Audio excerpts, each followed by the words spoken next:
Bonjour.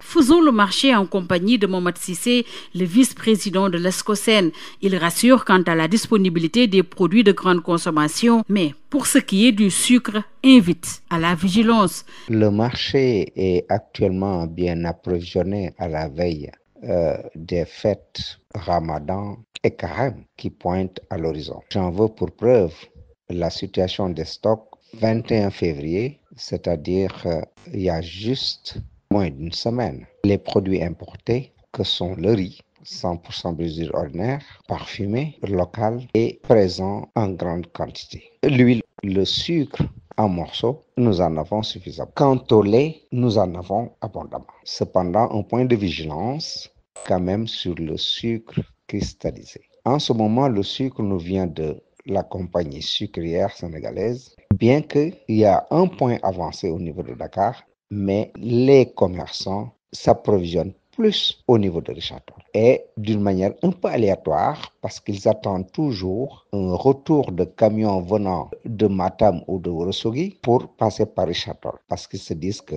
si vous déplacez un camion de Dakar jusqu'à Richard Toll pour qu'il reste 24 heures là-bas et revenir, ils n'ont pas assez de marge. Mieux, ils ne cachent pas qu'il est préférable d'importer du sucre que d'acheter à Richard Toll parce que la marge qu'ils ont au niveau de l'importation est plus importante.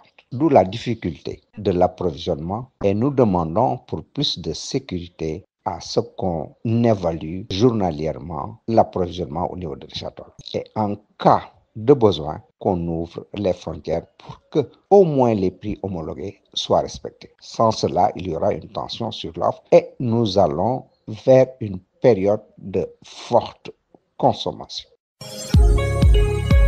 Pour les produits locaux, l'oignon et la pomme de terre, l'oignon local pénètre de plus en plus le marché sénégalais. Et nous attendons une forte production. Même pour la pomme de terre, nous attendons une production record. Mais nous attirons l'attention des corps de contrôle. Ils doivent veiller au grain pour que certains commerçants véreux ne profitent pas de la spéculation. Nous aux consommateurs aussi d'être vigilants pour regarder les dates de péremption des produits qu'ils achètent et leur composition. Il appartient aux consommateurs d'éviter les boutiques de quartier où les kilos qu'ils achètent sont vendus au prix les plus chers pour ce qui concerne l'oignon et la pomme de terre. Nous avons eu à constater un écart énorme entre le prix au producteur et le prix vendu au client final qui s'approvisionne au niveau des quartiers. C'était Mohamed Cissé, le vice-président de l'Escocen.